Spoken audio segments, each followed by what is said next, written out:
Hello, this is PG, welcome back to the channel. Today I'm reviewing Dead Space 3. The game is available on PC, PlayStation and Xbox.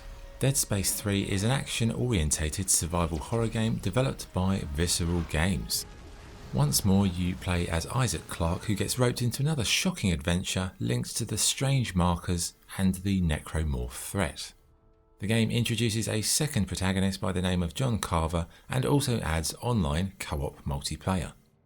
Okay, gameplay, well, it's more action horror than survival horror in Dead Space 3. You'll be exploring dark sci-fi environments, solving puzzles, hoovering up the loot and engaging in quite entertaining combat. And combat is the order of the day. This installment gets an action overdose and at times it felt like a cover-based shooter. Which ship is the Eudora? The bigger one that just flew over your head. I'd say it doesn't feel like survival horror anymore, mainly due to the reliance on the action, the excessive amount of ammunition available and the new co-op option. You never feel that sense of isolating horror from parts 1 and 2. I'd also add that the necromorph creatures were fairly underwhelming in terms of the creative design in this one.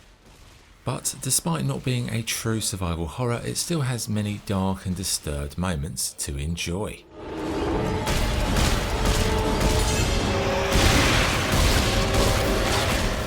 Now, as with the other games, you can equip different weapons, guns, laser beam stuff, and also upgrade your different types of suits. One new addition is the workbench to create or edit your weapons. Now, I like the idea, but unfortunately it takes about half an hour to figure out how the bloody thing works, and if it ain't broke, don't fix it.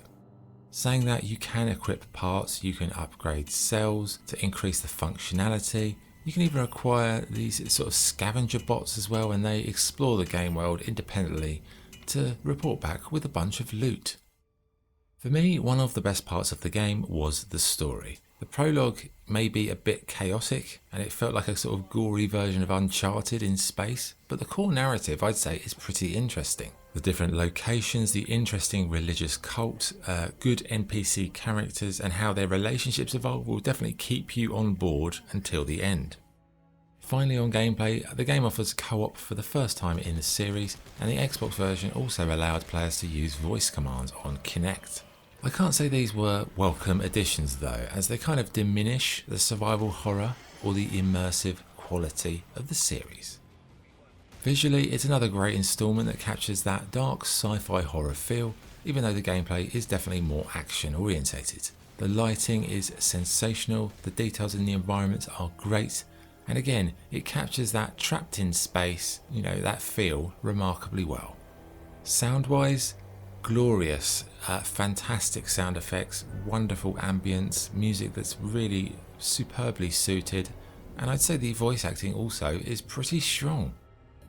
Okay, verdict. Dead Space 3 is a solid conclusion to the Dead Space trilogy, but it never gets anywhere near the heights of the vastly superior Dead Space 1 and 2. This is mainly due to the shift towards action as opposed to its survival horror roots, and as soon as I knew you could play co-op, it kind of put the death knell in the survival horror aspect for me. That's not to say this is not an enjoyable game. I liked the story, I enjoyed the action, and there's definitely an intrigue within it, but the enemies do feel a bit lackluster, and it's not scary, and in many ways it just feels like a bit too much of a departure. So, not an amazing game, but it's still very good and got some really good fun and enjoyable parts to play through. So my score for Dead Space 3 is 7 out of 10. Okay, that was the review. Thank you for watching. This is PG, signing off. Cheers.